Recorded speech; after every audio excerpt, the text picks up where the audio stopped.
Hi, this is Roger Moore, and you're listening to James Bond Radio.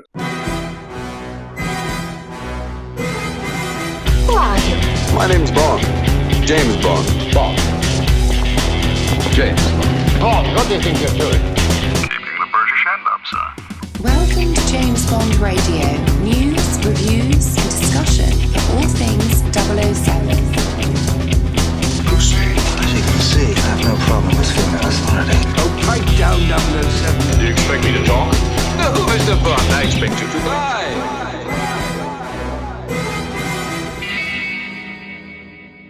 Hello and welcome to James Bond Radio. We are back to discuss the news, not right after it's happened, a couple of weeks after it's happened, we must be honest. But we're here to discuss the news, everybody. We're here to talk about, No Time to Die being delayed and the fact that over the last couple of weeks, the world has pretty much come to an end. And this week, I am joined by two brothers from Langley. I'm joined by JW. Say hello, J-Dubs. Hello, J-Dubs. And I'm joined from our other brother from Langley, good old head of section, 00 Darlington. How's it going, buddy? Going good. Thanks for having me here. Good, man. So I thought I've spoken to you, John, man, after the the delay happened. Yes. We got on the phone for a bit, and I've never, as a generally positive guy, as I've often said it, Americans are genuinely more positive than Brits are. We're usually a grumpy bunch of people, but you're generally more positive, and you're a particularly positive, sunshiny Californian type person, and you were feeling down that day. Yeah. And then I log on to the old YouTubes and I see Being James Bond over there. Oh, new video from Being James Bond. Let's see what Joe's got to say. And I don't think I've seen a man more broken in my life. It must be said. It looks like you've gone through an emotional journey over the last couple of weeks, man. And I feel like I need to invite you over and give you some warm soup and a blanket and cuddle you a bit, man. How you doing, brother? Bring it on, man. I need it. I definitely need it. Yeah, I'm doing better. I'm doing better than I was, but yeah, I guess that's one of the lessons. Like don't do a video when it's that raw. Yeah. Take a breath, take a walk, do something. Well, I suppose the thing is, though, that is the thing, right? You can do the whole showbiz thing where you make a YouTube channel or a podcast or whatever, and it's all very controlled and scripted, like you have in your mainstream media, isn't it? It's all very, very sanitized, Right? But then I think one of the best things about this kind of platform and this medium is the fact that you do get a bit of realness, and I felt the realness coming through thick and fast, man. I wanted to reach through that screen and give you a hug because I just saw how gutted you were. And what about you, John, man? And let's talk about you a little bit because you were broken as well. It must be said. Yeah, well, first I got to say, Joe, thank you for conveying what everyone was feeling. You went to the front line, and I think what you said, everyone was feeling. I was in desperate need. I am in desperate need of a holiday. And I was really looking forward to it. And I was in the middle of some work stuff that was really intense. And I literally just handled it, looked down at my phone, and it blew up. And, obviously there was the delay, and I thought this is a joke. And then I realized it wasn't a joke. And then I walked outside to meet my business partner, and he looked at me and said, "Are you okay? Everything all right? Somebody die?" And I sat down and I read it to him, and we literally walked across the street to a bar. I live next to a hotel. So we went and started working, and I had drinks, and then I had to go meet clients, told them what happened, had some drinks, came home, took a nap, met another client, told them what happened, had some drinks, and haven't stopped since. So I was just gutted. I mean, you know what, honestly, and this is going to sound really weird, but that one of the clients that I met that afternoon is a psychologist. And so I started to talk to her about this, and she said, what's really happened here? Yes, you're upset about the film, but what you're upset about is you had this trip planned where you were going to hang out with a group of people who were like-minded, who shared your passions. This supersedes any kind of vacation where you're getting to go, lay on a beach or whatever. So I was really, and I am now, I'm even now getting emotional about it, and not to it's very sad what's going on, and people are losing their lives, and it's tragedy. But I was just really bummed out to not be able to come and meet everybody for the first time. All the events we had planned, Barracuda, Daniel Craig, Bond stars, Stoke Poges. I will say I had a really, really good line on tickets to Royal Albert Hall. And damn it, we were in, and then the screening and meeting everybody, and and all that stuff. So I think what really affected me was the fact that the trip was off and not being able to spend time with fellow Bond fans, which virtually we get to do, but in person, to lose that, I mean, after we've waited for so long, I was depressed. I tell you what, your inbox is about to explode with people going, what was your line on tickets to the Albert Hall? What was that all about? That's inbox death for you right there. The greatest story I can never tell. Absolutely. Yeah. Like the thing is, right, talking about those events we had tickets to, Joe, you were obviously flying over as well. We had Operation Barracuda on the Saturday. We had Daniel Craig in person at the Odeon Leicester Square on the Saturday evening. We had Bond stars on the Sunday. Then we obviously had, the Royal Premiere, if we were all lucky enough to get to go. Then, of course, the film coming out on Thursday. On Thursday. And then on the Friday, a bunch of us were going over to Paris. We had tickets in hand for the Paris premiere. I mean, Jesus Christ, that week would have been amazing. And it's not only the events, but obviously all the good people coming together, that vibrational feeling of the whole world of Bond fandom coming together in one place around a Bond film that we've waited years for, multiple delays, loads of craziness. And it's just like, we were so fucking close, man. We were so close. Yeah. And then it's just whipped out from us. And it would have been all right if they'd have said, listen, we're going to put it back to June or July. I'd have been like, I'm disappointed, but I can manage that. But it was the best part of our whole year, another 7 months. Like, Joe, talk to me, man. Like, what were you feeling at the time when it happened? Yeah, you nailed it. I mean, John, you're absolutely right. It really had. I mean, here's how I'm looking at it right now. There's already kind of nothing solid, but just general chatter, rumors, about other movies getting put on streaming services as opposed to doing theater releases. So honestly, I mean, I guess I hit the point where, like you said, if I found out next week that they're releasing the film on a streaming service and we could see it next week, it would be just a percentage of the bigger experience. I mean, that was, for us, it was all about going. I mean, we were going to Bond Mecca with everyone. I mean, I've done trips where, we do things over here on the East Coast. We get together, we hang out. I go abroad. I get to see some friends over here. I've done other trips. I get to see some friends over there. This would have been the whole Mecca of everybody coming together for several days of bonding, hanging out, getting to have that good social experience. So, the actual film, I mean, that was devastating in itself, but I mean, that was really just a small part of it. I mean, you're right. We also had multiple delays up until now. I mean, I remember doing a video last year jokingly when they pushed it from Valentine. I mean, again, it had already been delayed when they went from Valentine's Day to late March. I did a video, was, more trying to be more funny than anything else, but frustrated that we had another push forward. And looking back, it's like, man, that was nothing. Nothing. Yeah, man. I think that's the thing. Because I suppose here's my question to you both then. Joe, like you just said, if they did, they won't, but if they did do the whole streaming service thing, would you watch it? Well, I mean, do I have a choice to wait for the theater experience, or? So here's the deal. What the premiere date goes ahead. Yeah, November 12th. I think that's the date, if I remember correctly. That goes ahead. The whole cinema experience happens again. I guess a little bit more muted though, because the film's already been out on streaming for 6 months or whatever. So you've got the option to wait until November, or you jump in on the streaming and you get stuck in straight away. What do you do? Yeah, that's a tough one because it's kind of like I'm trying to think a couple chess moves ahead, and there's a couple of variables that would sort of, yeah. I mean, the problem would be like everyone else is going to be watching it, and little by little, like, hey, have you seen it yet? Because I want to talk about all the secrets. I'm like, no, I don't want to see it. I mean, if I can wait until November and get the full blown theater experience and get it, to where everyone is going again and we got new events happening. And I mean, as long as that's an option, that is what I am holding out for. I mean, I've heard, and people have asked me like, what if it just gets pirated?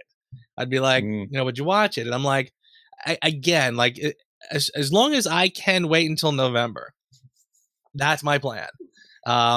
What worries me is little by little, it's going to be like, hey, I saw it. Did you see it yet? And then before I know it, everybody's already seen it. I'm the last guy who's seen it, and everyone knows the secrets, and I'm just desperately trying to stay out of it. So, but that's it. The word on the street, isn't it, that they did some test screenings, didn't they? Like a week before it was, put back and all that stuff. So there are people out there who've seen it. But I have read as well that apparently Daniel had to get on a plane to watch the cut of the movie, and he was like, it literally exists on 2 hard drives somewhere and nowhere else. So that's hopeful. If there were loads of screeners flying around, I'm like, it's only a matter of time until that drops on somewhere.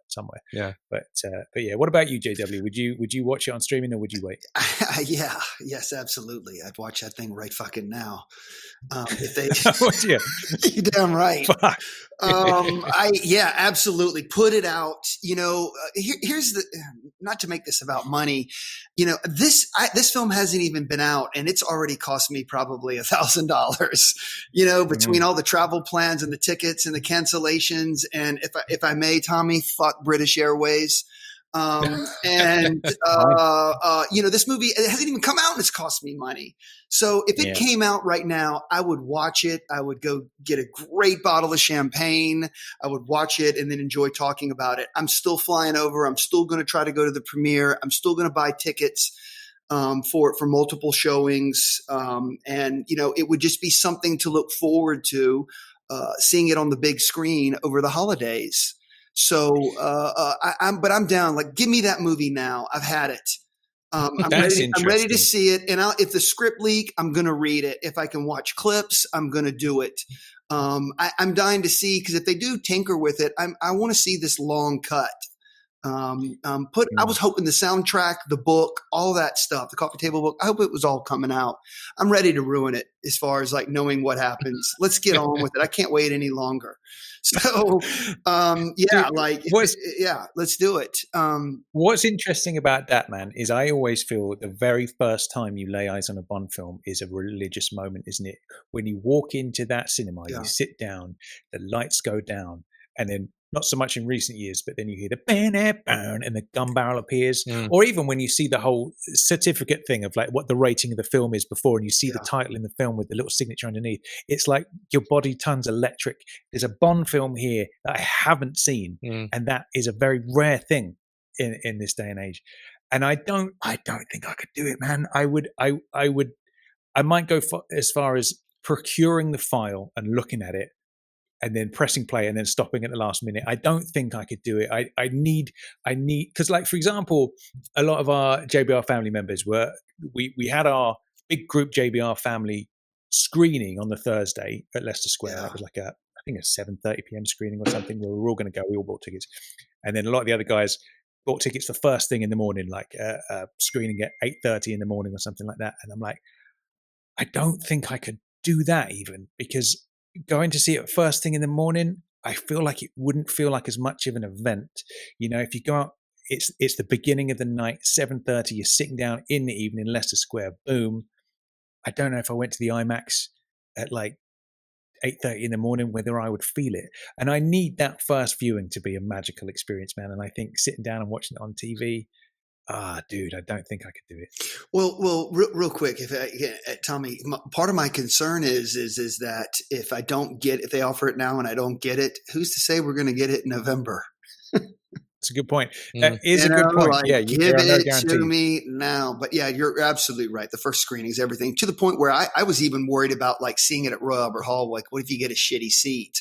Like seeing the movie, and Tommy, you've made fun of me for this on several occasions.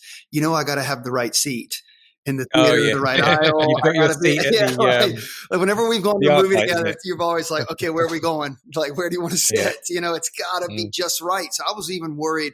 I was more stressed out about the Leicester Square showing, like, where are our seats? Are they good? I don't want to be in the front row. I don't want to be off to the side. Like, it's important to me how I see that film the first time. That said, I'm concerned there could be further delays. We don't know what the state of the world's going to be, come November. Well, speaking about the state of the world, what is it like for you two? So, Joe, where are you based? Joe, you're on East Coast somewhere, aren't you? Yeah, I'm in northern New Jersey, so like Manhattan is like 20 minutes that way. All right, sweet. Nice. So, what's it like? Is everybody like locked down and at gunpoint or something? Yeah, this is sort of our week. I mean, and frankly, it's really just starting. We all the schools were shut down this week and next week. My office is shut down this week, and they said probably next week. Most of the bars and restaurants, have either closed or on tight curfews. And there's no toilet paper anywhere. What is it about fucking toilet paper globally? That is the thing, isn't it? Right? Who let out the memo that if you catch CV, you're going to take 20 dumps a day? Like, what does one have to do with the other? Of all the things you could have stockpiled on, that's it. I don't know. But yeah, so yeah, I mean, Thursday night I was telling a few people I went to the grocery store to get a couple things, and I had no idea what I was in for. I walked in, and it was just Thunderdome. People just going crazy, shopping carts everywhere. Half of the aisles were ransacked. So I put down my small basket, grabbed the big shopping cart, and I loaded up. So my freezer's full. I mean, so so that's where we are. I mean, it's like I said, it's the wave has hit us, and we're gonna do our thing now. Thing, and it is like, is everybody kind of shutting themselves indoors? They're not going out and all that kind of stuff. Not totally. I mean, it's nice. I was actually just saying to somebody yesterday, I said, it's interesting that one of the nice things about this is, I was running an errand yesterday, and I saw there were a lot of kids outside and people like walking, jogging, walking dogs. And it was like, I almost feel like I'm seeing more people out and about now than before. Cause now it's almost like tell people they can't go outside. The first thing they want to do is go outside. So, I mean, the public places are pretty barren. The streets, there's not a lot of cars on the road. So people are staying home. So interesting. Yeah. J-Dubs, what's it like in LA right now? Yeah, I mean, everything's completely shut down. No one can go anywhere. It's locked down. I think we'll have a curfew soon enough. But living in a downtown city and, surrounded by tall buildings and there's nobody around is kind of eerie. It's strange. No lights are on, no hotels. Everything is dark at night. Today I went for a jog around the city and they've even pulled down billboards. So there's no advertising anywhere. And I was going for a morning jog because they shut down gyms even. That's the thing I'm most frightened is that you can't do some exercise. It's crazy. But anyway, I was going for a jog, running around, listening to the John Wick 2 soundtrack.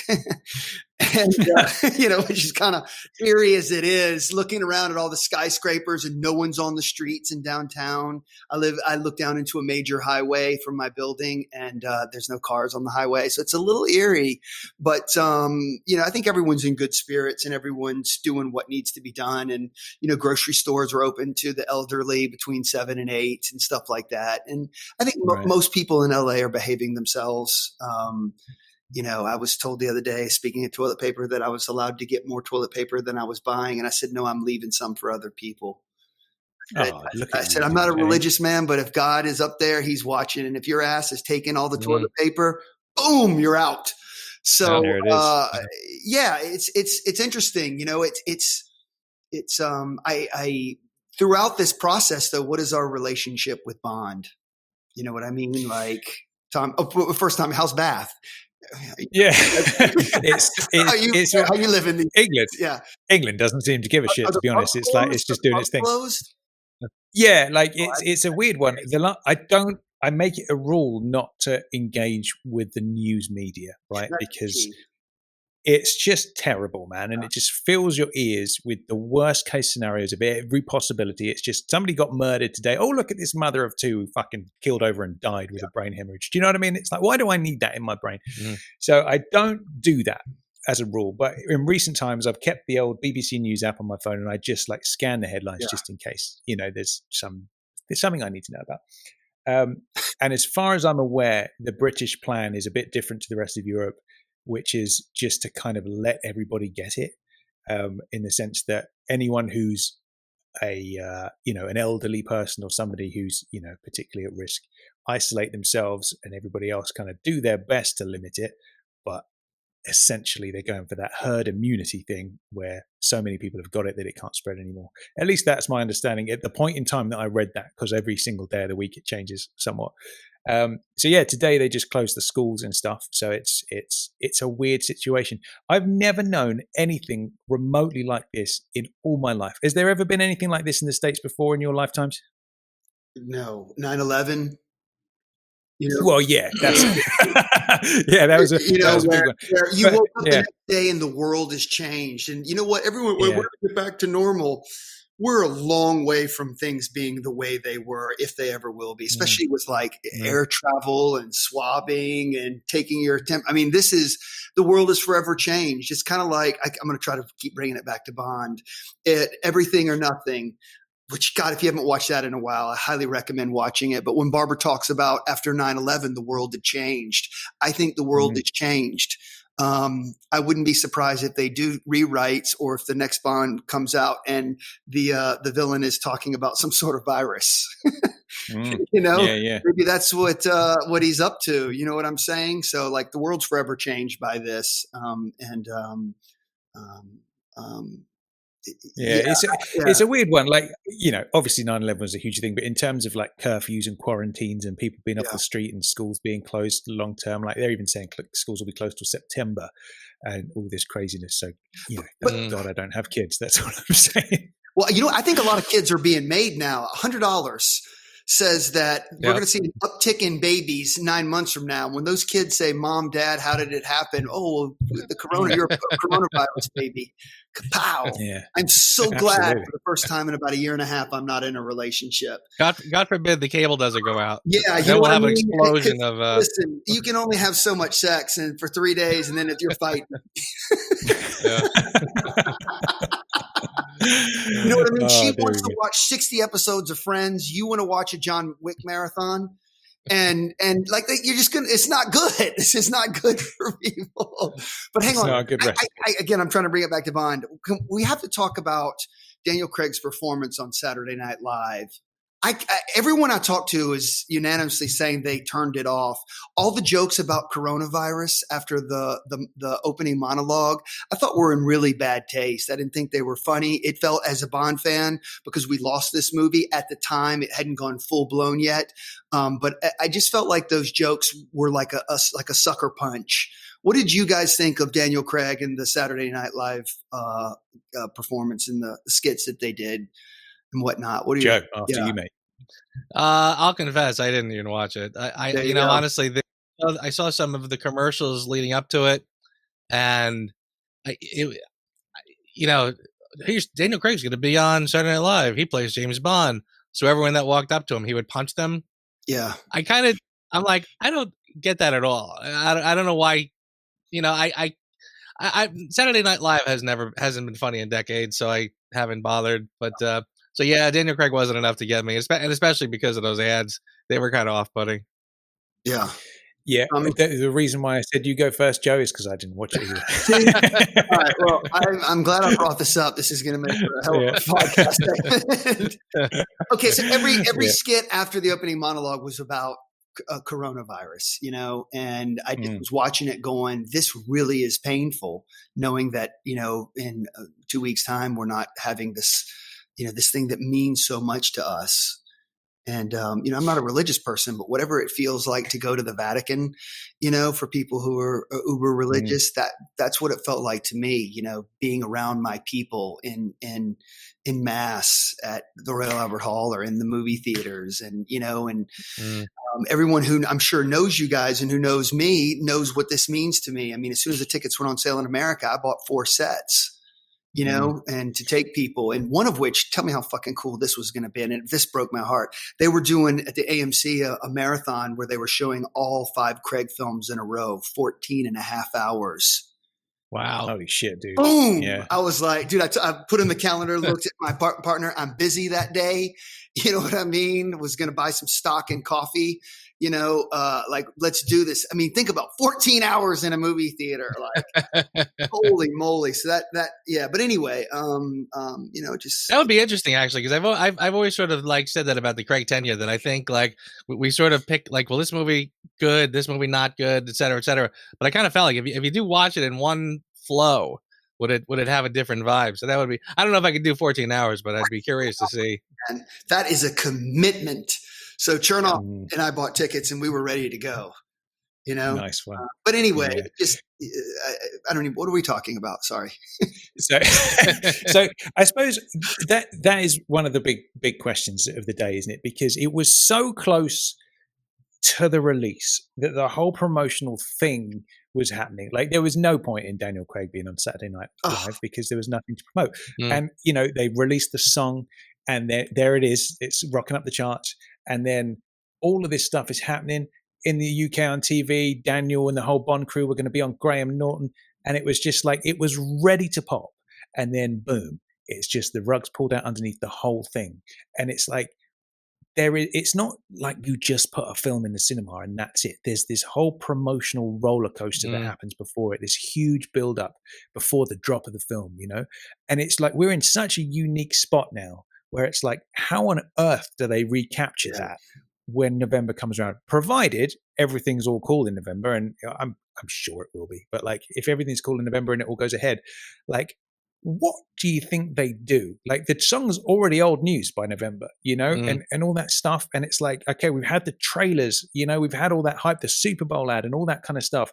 Like, what do you think they do to rescue that? Joe, what do you think? Well, I just to get to your earlier point, that was a big part of this whole thing. This gut punch was because, first of all, like Spectre, I was never a fan of Spectre. The first time I saw it, I watched it. I think I saw it a second time, probably the least amount of any of the Craigs, including Quantum, and I just couldn't get into it. And I really almost felt kind of like the air was really let out. Like I was really getting kind of Craig fatigue. I thought, they're pushing this thing as far as they can, and it was so bad that I was like, I literally said to myself, I'm not even anxious for the next one, So that's sort of how bad I was back then.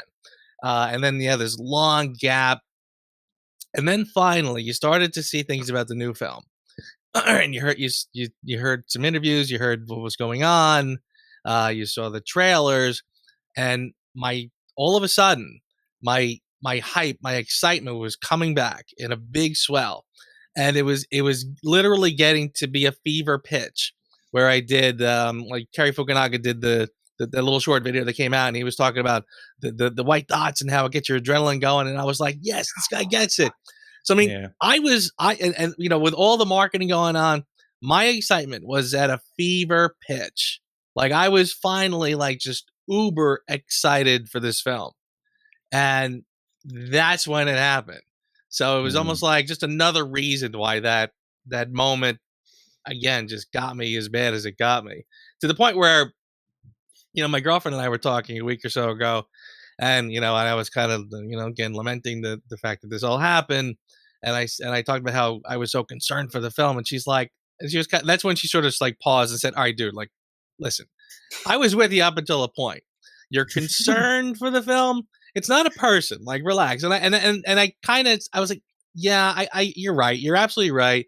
I said, but my whole focus was like so laser targeted on this film coming out. Like I was, again, I'm doing these review videos leading up to it, like scrambling to get them all done because I want to be done in time. And making travel plans and all this other stuff. So, I mean, like, it was almost like every free thought I had somehow was leading toward this film.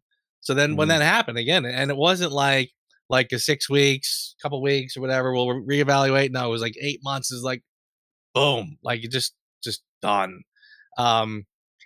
So that was a roundabout way to get back to your question. But what, I would think that they're going to have to do.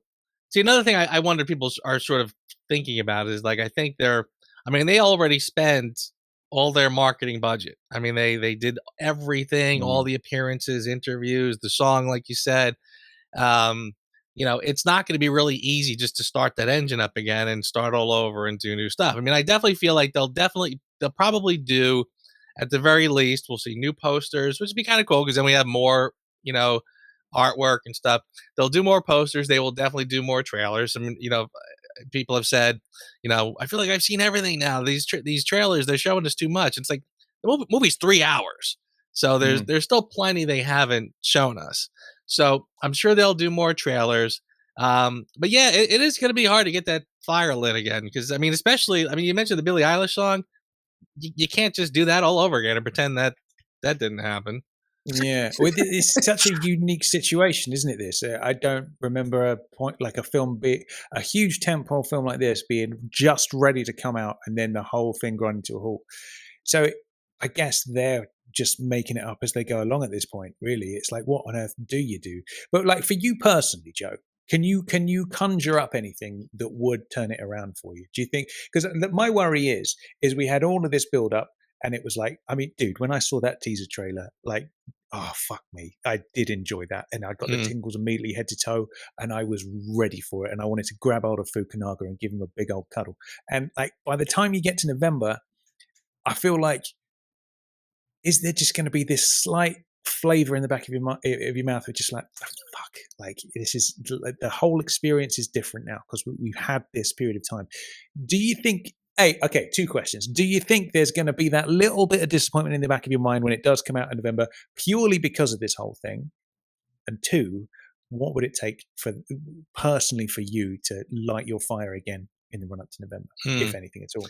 Yeah, that's a great question. I mean, that's the $1 million question. I do sort of feel like there is going to be a little bit of, and I'm hoping like a lot can change between now and November. So hopefully all the disappointment will have time to fade. And the new level of excitement will come back. But it's like anything else. Like somebody cancels a date with you 3rd time, 4th time. By the 5th, you're just showing up begrudgingly just to sort of say you did it, and your whole mindset is now a little weird. So there's probably going to be a little of that. I personally hope, and I hope at the end of the day, no matter what happens, that the Bond community can still rally and say, look, one way or another, we're all going in November. Like, even if there's no premiere, we're just all going to go on this date and make things happen.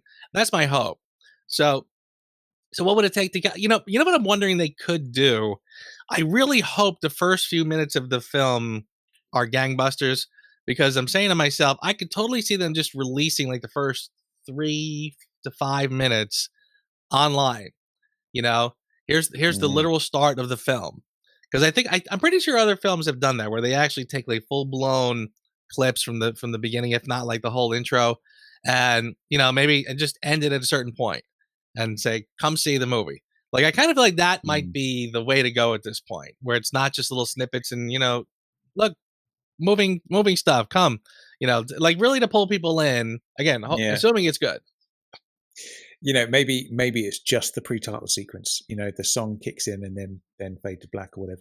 I remember back in the day, man. I remember when I was very young at the time, but when Living Daylights came out, and I remember one of the teaser things that they were using in the news at that time was the Aston Martin driving in during the kind of snow chase, driving into that huge barn, and obviously the barn then comes with it, and then they do the whole thing out on the ice.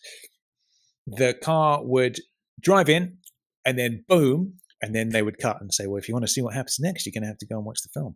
And that to me is the bit that I really like that style of marketing a movie where it doesn't give too much away, but it just gives you a little hint. And I remember they did the same for License to Kill as well. And that time was the barefoot water skiing sequence. And it was basically you just saw up to him zooming up to the surface and then it cut. And then the same thing happened. Like, if you want to see what happens next, come and watch the film. Yeah. So yeah, for me, it's a difficult one because for me with that stuff, less is kind of more. I like stuff that triggers my imagination to make me ask questions rather than have all my fucking questions answered in a trailer. That's my worry. What about you, J-Dubs? What would it take to get you knowing you, man, you're going to be full steam ahead anyway come November. But for you personally, how would they turn around this whole build up sequence? Yeah, you know what they've got. What does Bond say, Inspector? You've got your day, a day cut out in front of you, or what does he say? Something. There's a day. What did he say? What did he say? You have got a tough day. Yeah, exactly. Yeah. But you know what, I have all my faith in the world that barbers can do it. I mean, this was a huge move on their part. I think that they'll come up with something unique and special. That's what I want to believe. Back to the therapy. Allow yourself to feel whatever it is you're feeling. I think between now and then, I'm going to feel a lot. But I do know, even if you're the biggest naysayer, even if it's an hour up to that film starting, you'll get that charge back. You'll get that hit, that drug. I really do believe that. Even if I've seen the film online, being in a theater, being surrounded by people, seeing it on a big screen, like I know even if I'm pissing and moaning in that, when it counts, I'll be there and be enthusiastic 110%. Nice. What's going to happen between now and then? Who knows? Joe and I never had talked, and I reached out to him a couple of weeks ago and said, hey, I wanted to talk to as many people as I could, including you, Tom, and so many people, because there were still events that were going to happen, and I needed to cancel or not cancel my trip. So Joe and I got on the phone, and having never spoke before, and had a very interesting conversation where at the end we said, we've just verbally admitted something that we haven't verbally admitted anywhere to this point. And then that's, how do you feel? Has this left a bad taste in your mouth? Like, how do you feel about Bond? And for me, even though some of the events were going on, I decided I needed to take a step back. I needed to just take a minute and find my way back into Bond. Going back to Barbara, Everything or Nothing, and every DVD extra. When in doubt, return to Fleming. When in doubt, return to Fleming.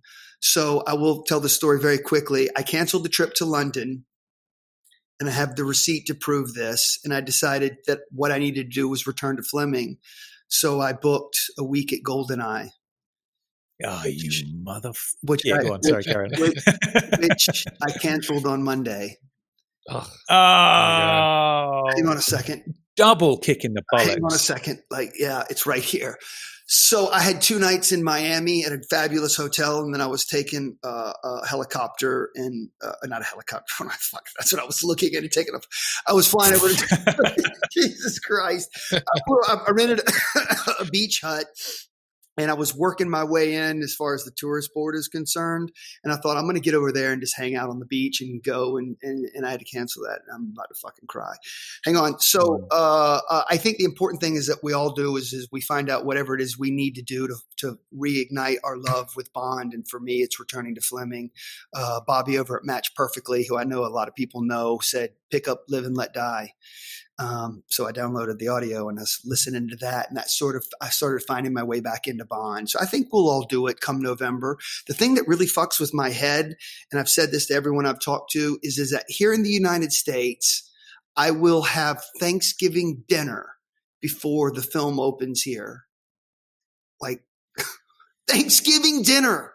I'll be a year older. And we found out through having this conversation that Joe and I have the same birthday. That's right. Yeah. Nuts, So we're going to be a year older. I'm going to have fucking turkey in my mouth, and as long as that's all that's in your mouth, JW, that's the main thing. That's going to happen in London. Yeah. So it's like if you really think about it, like it makes you crazy. But look, we're going to get there. Damn it! I was hoping the soundtrack was going to come out on the original release date.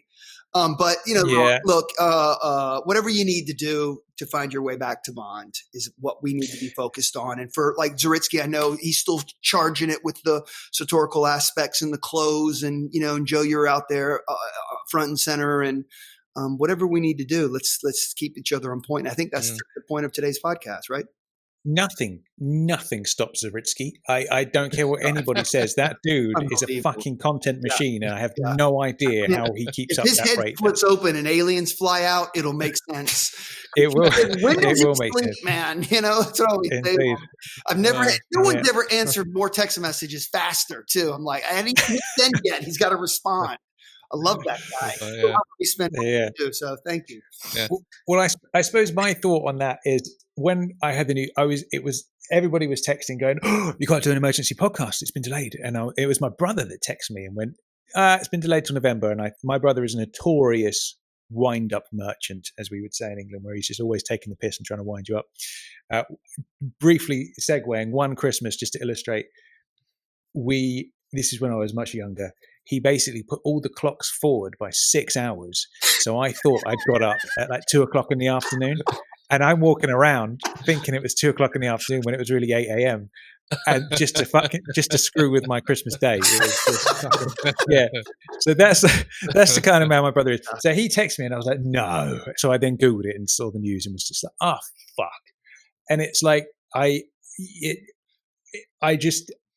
everyone was like, you've got to go and do an emergency podcast now.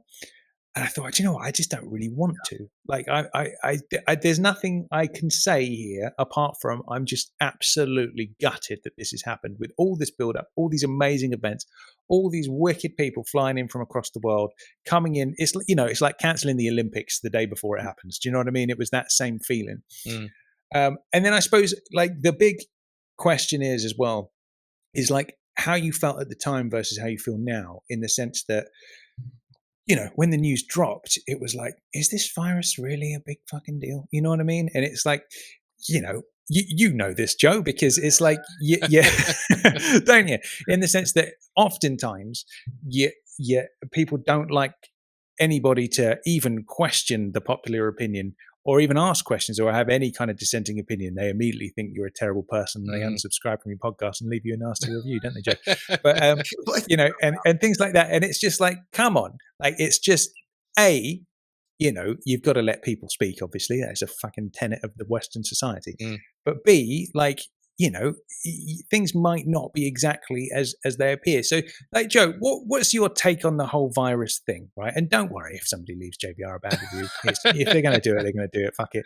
But like what's your take? Because here's my thoughts on it, right? I was in Thailand when it all started kicking off in China, and then everybody was texting going like, you best get out of Thailand pretty quick. And I was keeping my eye on things gradually, and it was like, Thailand has a similar population to the UK. It's like just south of 70 million people. We were down south in Phuket, and there were a few people popping up with it in Bangkok. And then you read the news and it's like, 9 out of 10 people, they've just recovered and off they've gone. And then there's one person left in hospital or whatever. And I'm like, well, you should run the numbers on that. You're in a country of 70 million people and there are like 10 people in Bangkok that have got it. It's like, do I really need to worry about that? You know what I'm saying? That's the least of your worries in Bangkok. Yeah, absolutely. Yeah. Spoken from a man who's been there, obviously. And then you come back to England, and it's still a similar thing. Like the numbers are, it's a shitty situation, whichever way you spin it. You know what I mean? But it's a, like I said, it's such an extreme response to this thing. Like, what is your take on it, Joe? Because I know you made some comments that made people a little bit uncomfortable. But like, what happened? Talk to us. Yeah, I think the lesson I'm kind of learning is that I think everyone, especially now, the people's emotions are just too raw. I mean, everyone is just scared out of their minds. My girlfriend's mother, poor woman, like she's in her 80s, so she's in front of the TV all day long. She's watching the news. She's terrified. So yeah, I guess I kind of made the mistake and started talking about public policy sort of stuff, as opposed to just like, hey, isn't James Bond great? Don't we love just James Bond?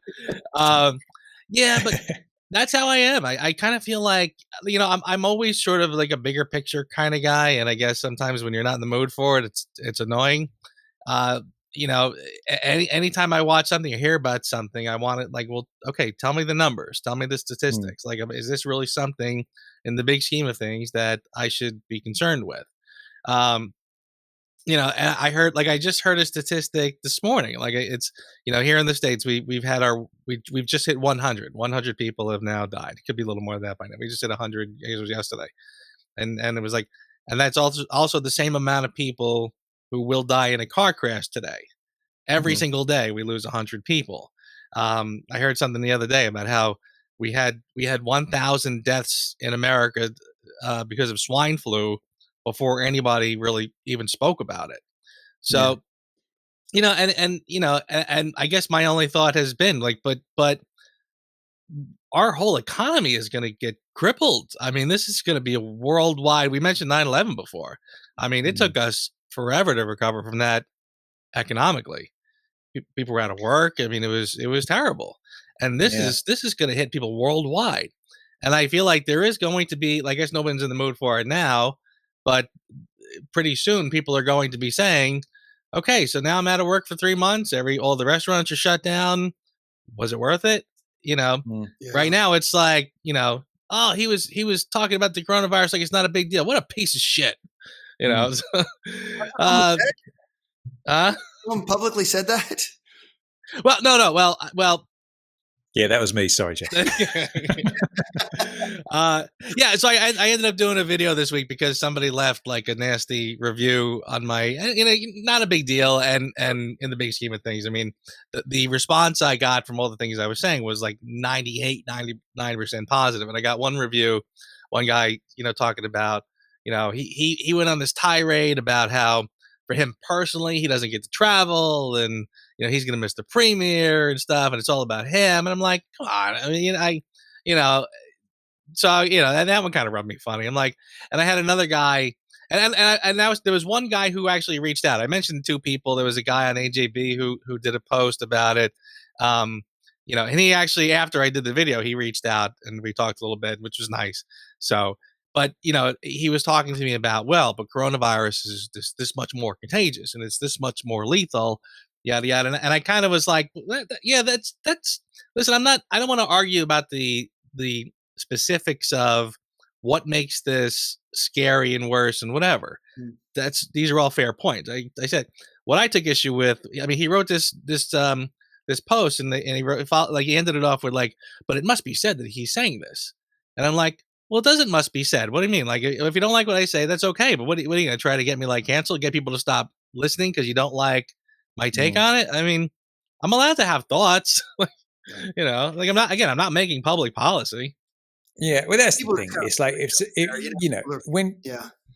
when you listen to a podcast and maybe you do disagree with what somebody's saying on the podcast, it's like, so what? You know what I mean? You've got a difference of opinion, it's okay. And to be motivated to then go and leave you a negative review on iTunes is just like, come on, dude, that's just not cool. You know what I mean?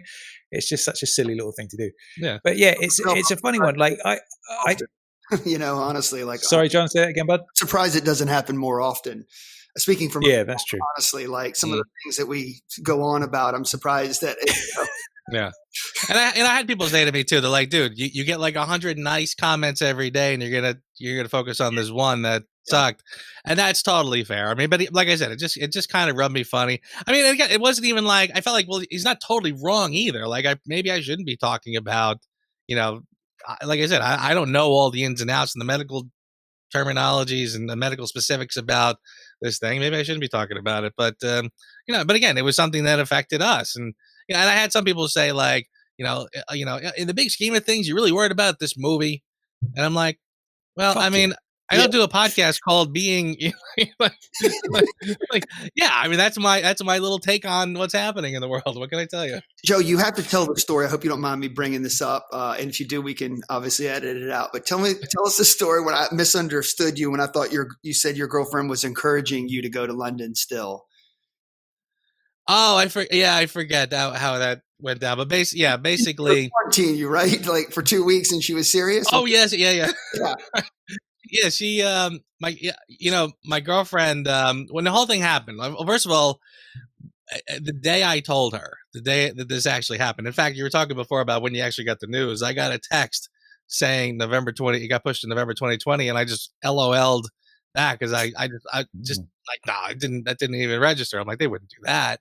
And again, seriously, like if they pushed it forward a couple of weeks, that would have been tough enough. That would have been really tough to swallow. But when I heard 8 months, I mean, like John said, I mean, I'm going to have another birthday between now and then. I feel like we just got done with the holidays. It's going to be the next holidays that we're going to do this. I mean, like in my mind, it might as well have just been a year, because it's a whole, I mean, we have to go through spring, summer, fall, close to winter before we get back to this. Yeah. But so, so of course, when it happened, I immediately, I guess we're not going. I guess I'm canceling plane tickets. And she was devastated. She literally started crying. And she said, I was just so looking forward to a vacation, and this was going to be exciting and fun. And then, of course, a couple of days later, we were letting it simmer. Like Dave Zaritsky and I were talking, and we were kicking around the idea. Well, should we still go to London? Like, I mean, so far, all these other events are still going on. And I was kind of like, yeah, I think we should, because I kind of feel like at the very least, and again, of course, our whole mindset is still, early on. I said, not for nothing else. I mean, as long as people are still going, I'm sure a lot of people are going to cancel, but as long as we still have a chance to hang out with some people, it'll be fun. And frankly, I'd like to show a little solidarity with the people who are still doing the events.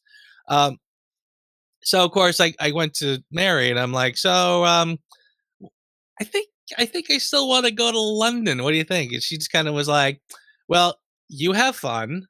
And when you come back, please leave yourself in your apartment for 2 weeks.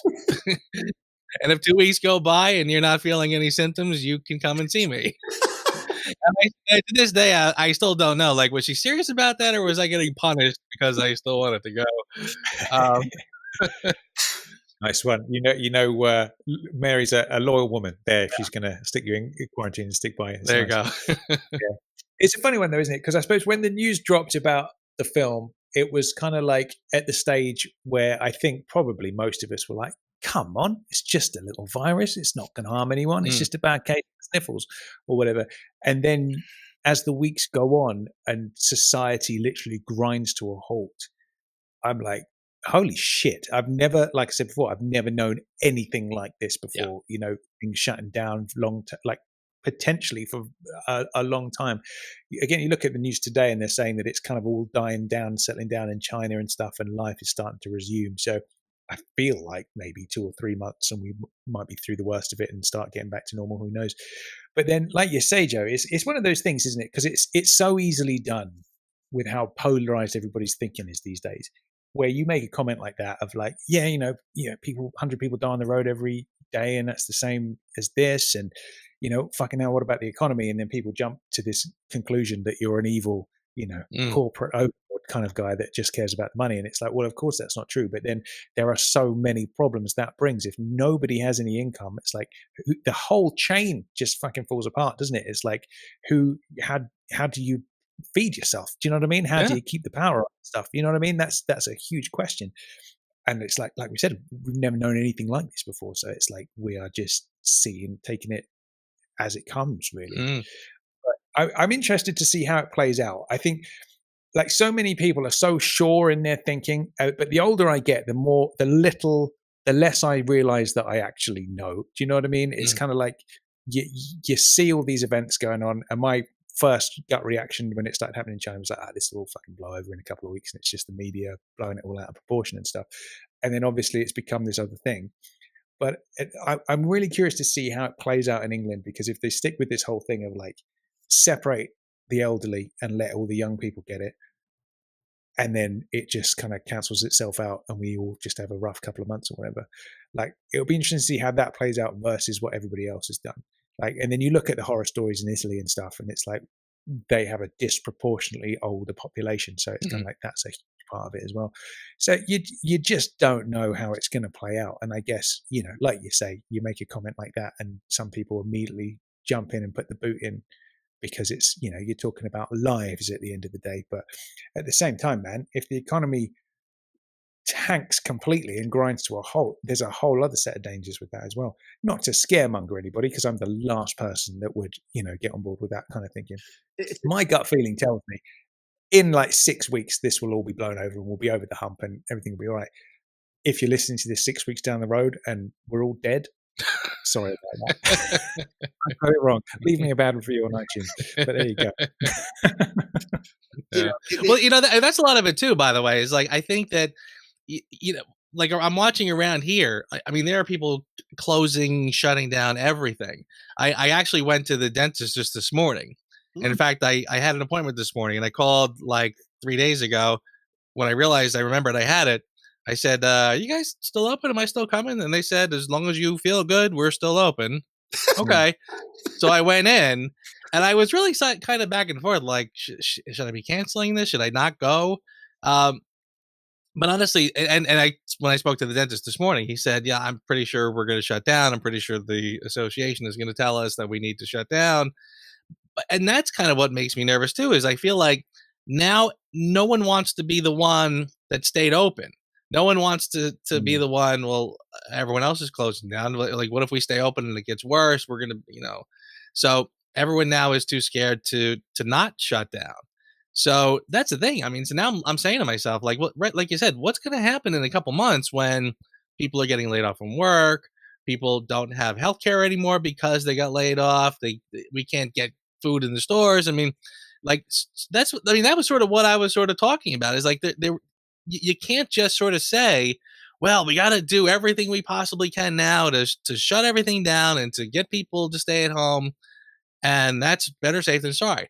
Yeah. Okay. But there's also going to be long-term ramifications that are going to follow. And I kind of feel like there's going to be conversations down the road. People are like, now they're angry because everything has gone to shit. And they're going to be like, well, they told us it was terrible. They told us this, and maybe we overreacted. That's going to be a conversation as well. Yeah, that's kind of my way of thinking as well. Like, I feel like essentially, if you've got some like really for a young healthy person, it's just a couple of days of fever, bad cold, and a lot of people, they say, don't even show any symptoms. They just carry the fucking thing.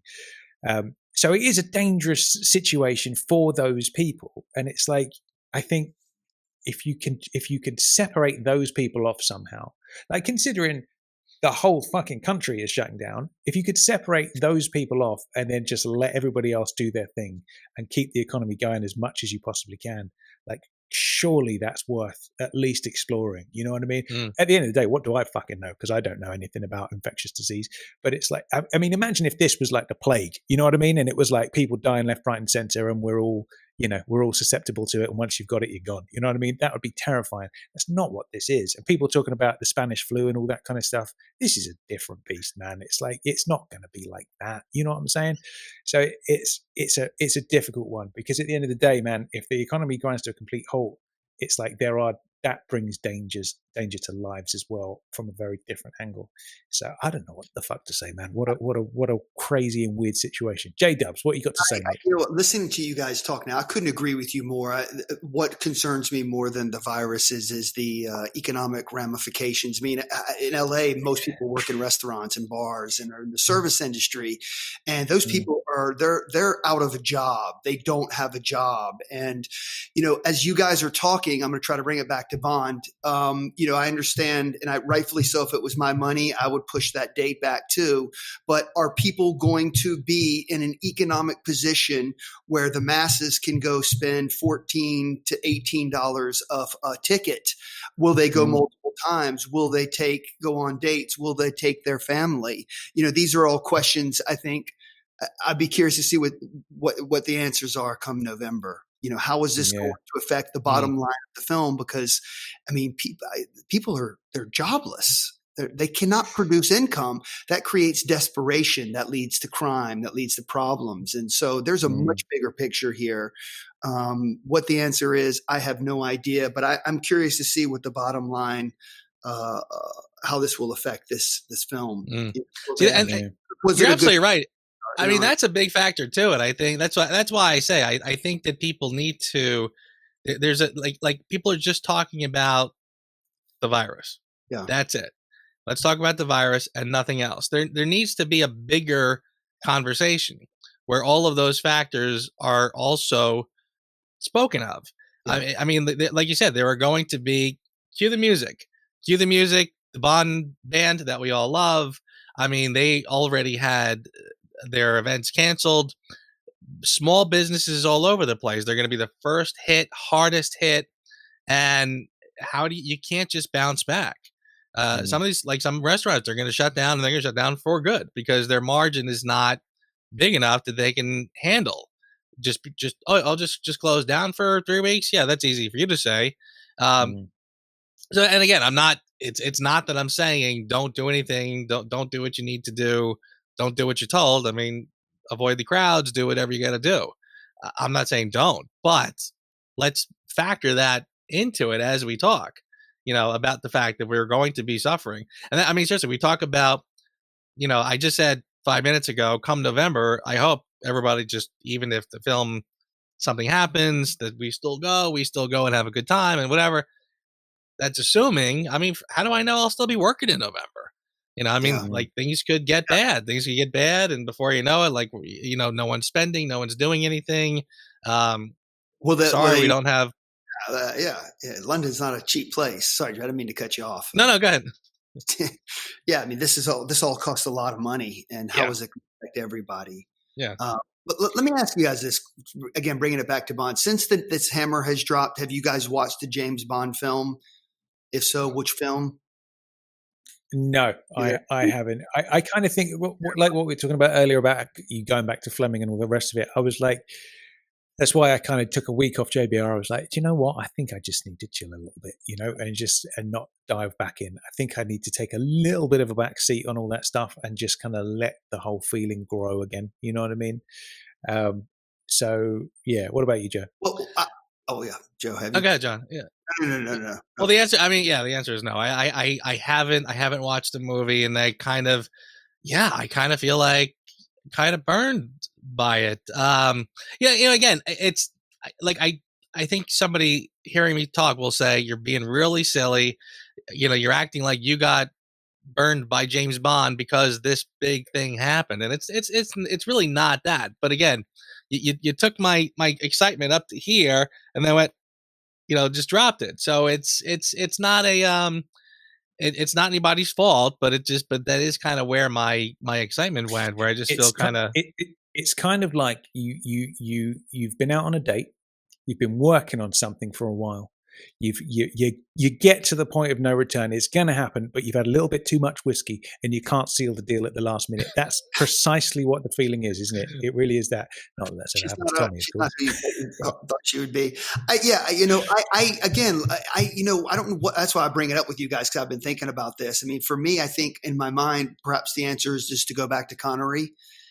Start over, go to the original films, take a breather from Craig specifically. But if you can't do that, one of the things I'm doing, and I'm trying to encourage everyone to do, is since Spectre was the last film, and it's been a long time since Spectre came out, and it's going to be a long time before the next film comes out, maybe it's time to go back and savor what we have, and maybe spend a little time with Spectre and give it another chance and reevaluate that film. If that's if you're in the mood for Craig, maybe it's a good idea to go back and watch that movie and sort of just fall in love with what we have. It's kind of like food right now. You know what I mean? Mm-hmm. Stuff to throw out, I'm going to make that last. Yeah. That's a beautiful thing. Out of the bag. Normally, I'd throw that shit out. I'm eating those pretzels. I'm going to enjoy the shit out of those pretzels. So I'm enjoying the positivity, man. It's good. Yeah. It's good. I like it. I tell you what, though, man. I was obviously gutted when the film came out, but I've since, obviously at the time it was like, what the fuck? This is a crazy decision. And then obviously a few weeks down the line, it was the only decision that could have been made. You know what I mean? It's like, there's no way they could be releasing it a couple of weeks from now. It would just be a complete disaster. But I've since got quite angry, which is because Olga has got coronavirus. And once coronavirus starts messing with one of my girls, man, that's when I get angry. So I'm working on a cure over here. I'm gonna make it happen. I'm cooking it up, and I'm gonna personally deliver it to Olga, so she's all right now. I saw that post and my heart dropped. I was so like, oh no. That is so sad. Yeah. I tell you, it's funny. The conversation we're having is sort of a conversation I've been having with myself for a while, where it's like I've already been kicking around, and Zaritsky and I have been doing having the same discussion. Like, okay, so we got 8 more months of content, and people now going to be starving for something. And again, how do you keep people excited? And I have sort of kicked it around. It's almost in terms of like the podcast and the show to create content, but it's also an exercise I'm sort of doing in my own mind, which is exactly what we're talking about. Like, do you just let it sit dormant for a little while and then wait until late summer, early fall, when you start to really hit people again and try to get it stoked up again? Or do you try to take this level of excitement to keep it going? Oh, no. Do you mean take being James Bond off the air for a little while and then let it stoke? Is that what you're saying?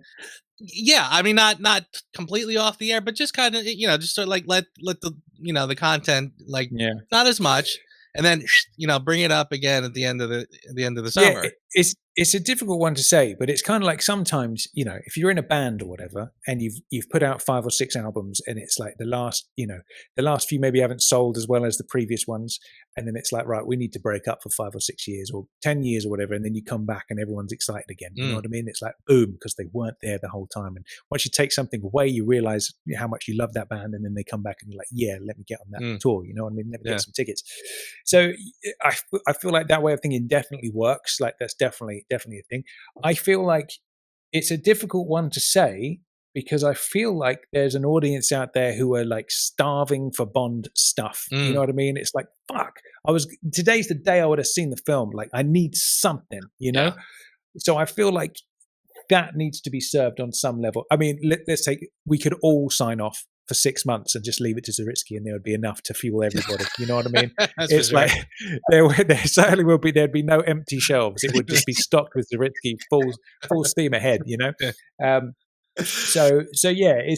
Do you know what? I think it's more of a personal decision, man. I think at the end of the day, you do this show because you fucking love it, and if you're feeling a bit like maybe I need to take a step back, then do it for your own well-being, and just kind of and then crank it up if you feel you need to. So I think they want you, and I know that Tom, you got some messages, and I was very touched. I got a couple messages from people who want to hear from us, as people who do Bond podcasts now more than ever while they're sitting at home. I mean, inundated with messages about where are you guys? Can you record something? Or I thought, and I'm very touched by that. So part of me, even though wants to take a step back, I feel like obligated that we should come on the air and entertain people and make people feel good and and whatnot. And I think you two above all, being the keepers of these podcasts, it's your obligation to get out there and keep that torch lit. You're like Batman, Joe. You know what I mean? You're beaten. Wayne Manor has been burnt to the ground, and it's like you've got to put the cape back on and get out there and fight that crime. You know what I'm saying? Yeah. I've never been happier about any episode that I've ever participated in our last one for the For Your Eyes Only soundtrack, that as for whatever reason, for a variety of reasons, we were laughing our asses off. I got more people say that made me so happy. And that's ultimately why we're doing this, right? I mean, is to, bring people joy on their commute. And I think now more than ever, where everyone's hunkered down, to hear all these emotions and to hear how we're feeling and the highs and lows makes people feel like they're not alone. And I think that's ultimately why we do this. Grown men talking about a fictional character. Fuck me, John. I John Williams for president, as far as I'm concerned, man. Look at you. You're full of all the speeches to rouse the troops today, man. I'm proud of you, buddy. This is good stuff. And I mean, again, if I was religious, I would probably be going on about Jesus, but I'm not. So I'm going on about James Bond. And I have to clear something up. I want to ask you guys about this because I feel horrible about what I said. The theme song, No Time to Die. I mean, I think my initial reaction was it sucks. And I've been living with that. I have fallen in love with this song so much, especially after the Brit Awards performance. I think this song is so good, and now it sounds really fucking creepy. What are your thoughts on the song now that the film has been delayed? Now there's a virus out there killing everyone, and it's a beautiful slow ballad. What? I mean, it really is No Time to Die. God damn it! You know, like what are you guys thinking about the theme song now that it's sat with you? Go on, Joe. You know, now that you say it that way, I kind of sort of wish that the song was a little more, you know, Guns N' Roses, you know, living like, you know, this is no time to die, damn it. As opposed to, I had people tell me when I did my first reaction video the morning it got postponed, and I played the song in the background of the video, and I had people tell me, they're like, you know what? Boy, that's that song with you looking like you're gonna start crying any second. Like I was just gutted. Like, so, you know, yeah, you know, when I first heard it, I was kind of like, and you know, and I still sort of feel like you really can't get more quiet, sad maudlin than this. I mean, I think there's like silence, and one step up is the Billie Eilish song. You know, it's almost like you had Skyfall, and then The Writing's on the Wall, and then this one. So. But I remember after my initial thoughts and my initial kind of like, it was stuck in my head. Like I just couldn't get it out of my head. And I kind of was thinking to myself, mission accomplished. I literally say, I'm walking around going, fool me once, fool me twice. So I'm like, I guess it's working. I guess it's doing what it's supposed to do. Yeah. Beautiful thing. Yeah. I think for me, I still feel pretty much the same as I did when we first reviewed it, John. I feel like it, to me, it does everything that it needs to do. It certainly, when I put it in the old ears and I listen to it and I close my eyes, it gives me the tingles down the spine, and that is a key ingredient to a Bond song. It's got to do that. So it does the job. What I will say is I feel like it was quite a safe tune. Like you could almost sing Writings on the Wall over the top of the backing track. You know what I mean? It just feels like a very similar, if not the same song. But, you know, it is what it is. It's like sometimes they release a song like GoldenEye, and it just, I fucking love GoldenEye. I adore it. And it's one of my all-time favorites, or You Know My Name, or a tune like that. And they're like standout tracks for me. And then there are others that are just kind of like somewhere in the middle, and that ranks somewhere in the middle for me. I don't think it's a bad song. I thought all the backlash in the comment areas of people saying, this is fucking shit. It was just like, come on, stop doing that. It's not shit. It's not that at all, you know? And just, you know, if it wasn't what you expected, I think that's the thing, is like people have their expectations or what they personally want, and when they don't get that, they freak out. So yeah, I like the song. I wouldn't say it was an all-time favorite. I think it does the job. I think ultimately when we sit down in November and the lights go down and we see that title sequence with that song, that's when it will be like the moment. You know what I mean? When you see it with the visuals and all that stuff, that's going to be a beautiful thing. Yeah. But, yeah. If there were a woman in my phone, from my mother to my little sister to coworkers to ex-girlfriends, about 10 days after that song came out, they all sent me a message raving about it.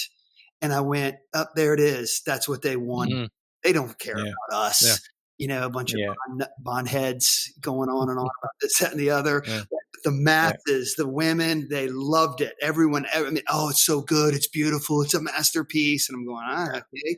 I think on that level, commercially speaking, globally speaking, to the normal people, not us, not the freaks, on Freaks, I think it really connected. So to your point, Joe, it's a shit. I mean, they got to sustain that until, I mean, fuck, I'm going to see Michael Myers before I see James Bond. Like, there's going to be a new fucking Halloween movie before there's a new James Bond movie. Like, what? Yeah. Going on? Yeah. Anyway, sorry. And you're right. And I tell you, you're right too. I mean, I think the brilliance of it was that, you know, we a lot of us talk about, oh, it's a shame they don't do the video games anymore, because that's how you get the younger crowd into James Bond.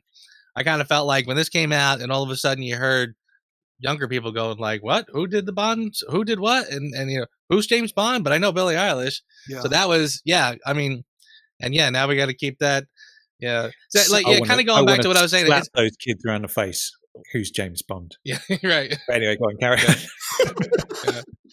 Yeah. But it kind of goes back to what I was saying before about like, how, you know, do you postpone it? It's almost like, you know, somebody's coming over for dinner and you got a steak sitting on the counter. and they say, "Oh, I can't make it. Can we put it off a couple days?" And you're looking at it going like, "All right, do I put it in the fridge or do I put it in the freezer?" You know what I mean? That's sort of my feeling with this whole thing. Like, do you put it in the freezer for the long term, or do you do your best to try to just keep on trucking? Yeah. Absolutely. That's true. It's funny you mentioned video games. I've been playing GoldenEye like a grown man at 3 a.m, knowing that I'm not going to work the next day. Beautiful.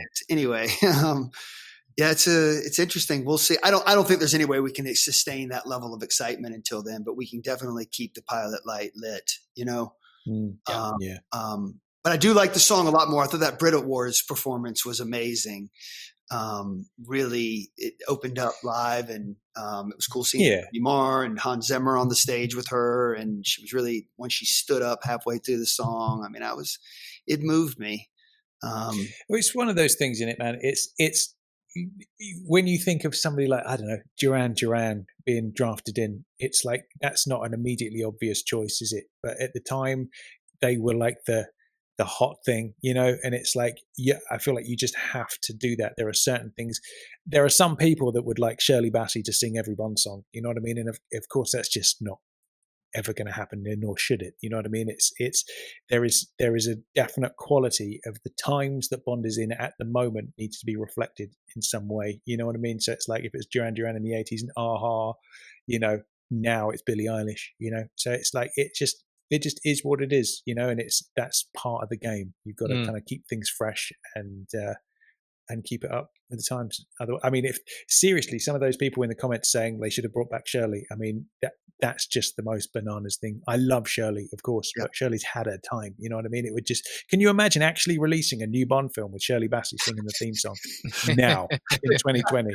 I mean, she's not at the Grammys, you know. You know what I kind of miss though? I miss the days when you had, you know, I guess it was like the Living Daylights Forward, where you kind of had more than one song, you know, and you'd have like a song at the beginning and a song at the end. And I kind of feel like they've kind of lost that.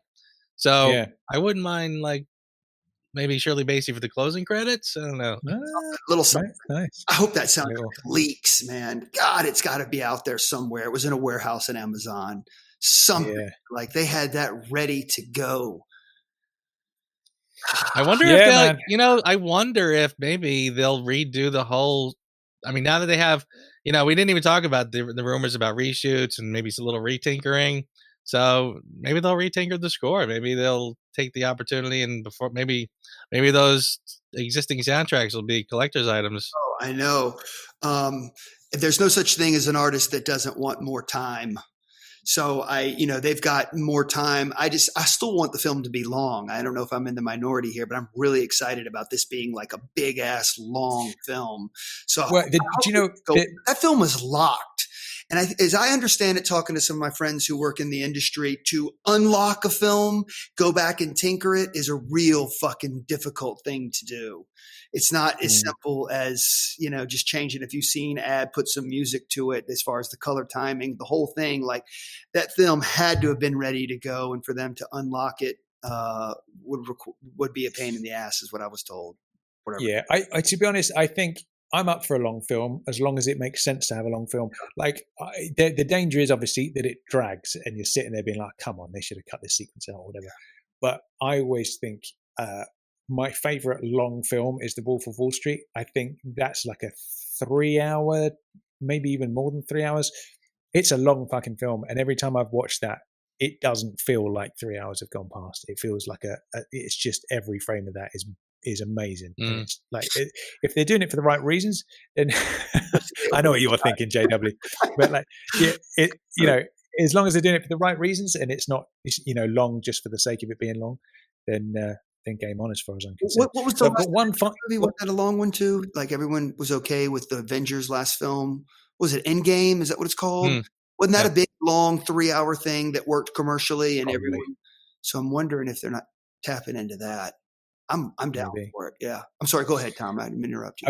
I've got one final question for the both of you before we finish it up. I'm going to start with you, JW. What is your predictions for the Hans Zimmer score? Do you think we're going to get copious amounts of Bond theme? Do you think we're going to get a medium amount of Bond theme, or do you think we're going to get no Bond theme at all? I think if they were to go back and tinker with the film, it's to give audiences exactly what they want. they're going to do everything they can do to make a film that has a big, there's no commercial artistic statement at this point. I think they want people to, at the end of all of this, to go and have a rousing time in the movie theater. So if by adding in more James Bond theme is going to do that, I can see them doing that. I'm just give it to me. I don't care. I just want to hear it. Joe, what do you think? I think if I had to take a guess, I would say that they're going to err on the side of more Bond theme. And there's two reasons that I'm thinking that. One is that Hans Zimmer, again, an incredibly well-known, well-established film composer, he must feel like, James Bond is a staple of cinema. So he's probably dying to, you have to figure, like, maybe even years watching Bond films, he's kind of got in the back of the mind, well, here's what I would do. So I kind of feel like he wants to play in that playground. The other thing is, I kind of feel like the Craig tenure has been shaping up. Casino Royale was sort of like the origin of James Bond. Then Quantum was like, all right, a little more of that. Then by the end of Skyfall, we're finally in M's office. All right, it's a 3-part origin story. And I kind of feel like now the whole thing is going to feel like origin story. And they're probably going to say, well, this is the last one. Craig doesn't go any further. He is James Bond. So let's use that theme. So with that in mind, I'll speculate and say, yeah, more Bond theme. I hope you're right. I think knowing Hans Zimmer being Hans Zimmer and this big name dude, my prediction is I think he's going to steer away from it. I don't want him to. I want him to stick it in every fucking bar. But I feel like him being a big name guy, I feel like he's probably going to err on the side of less. But who knows? Who knows indeed. Well, all right, dudes. Thank you. Real quick. Go on. Tom, sorry. There's one thing I do want to say that I want to encourage people to do that really helped me out as far as this darkness that I'm feeling, that I know everyone's feeling with regards to No Times to Die. You can find it online. Go find the GQ article, Interview with Daniel Craig. It's a long read. It's a great read. And it really sort of helped, get me enthusiastic about the new film. And if it's your thing, there's some great photos of Daniel Craig looking incredibly in shape. I know that it's made the rounds, but check out the new, is it British GQ, I believe? I'm not sure what country it's probably. Yeah. It's Heart of the Assassin or something it's called, isn't it? It's a great interview about him, his love for Bond, and what this meant to him in the last days of filming, how he feels about it, how he was involved in this film more so than previous films. It was the complete opposite of I'm going to slash my wrist. So nice. I highly recommend all the listeners go out, find the new GQ article, sit down, read it, enjoy those pictures. That helped. It's a good thing. It's a beautiful thing. Beautiful stuff. Do you reckon, I'm going to do one last question. Excellent. Do you reckon he's going to come back for one more? Yes.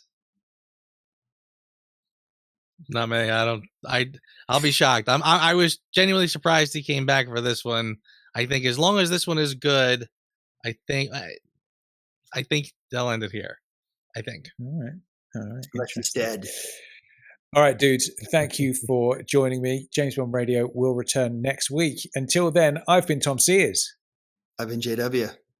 I've been Joe Darlington.